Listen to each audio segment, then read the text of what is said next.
தம்பி தண்ணி ஊத்தலையா? எல்லாம் அப்படியே இருக்குதே. அவர் தான் வெளில போயிட்டார்ல, நீயே தண்ணியை ஊத்தி விடு. இதுக்கெல்லாம் அருவறுப்படாத மாணிக்கம், இதெல்லாம் சகஜம் தானே மாணிக்கம்.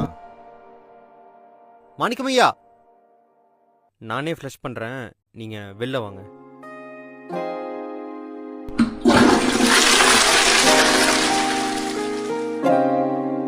உங்கள் பேர் தான் எங்கள் அப்பா பேரும், மாணிக்கம். தம்பி, நாளைக்கு எனக்கு இங்க டியூட்டி கிடையாது. குமாருங்க பேர்ல ஒருத்தங்க வேலை பார்ப்பான். அப்ப என்ன பண்ணுவ? அவனையும் உங்க அப்பாவை பாருன்னு சொல்லல, ஒரு மனுஷனா பாரு. எங்க எல்லாத்தையும் ஒரு மனுஷனா பாருங்க, அது போதும். இந்த வேலையெல்லாம் செய்யறது நம்மள மாதிரி மனுஷன் தான் ஒவ்வொருத்தரும் நினைச்சா எல்லாமே சுத்தம் ஆயிடும்.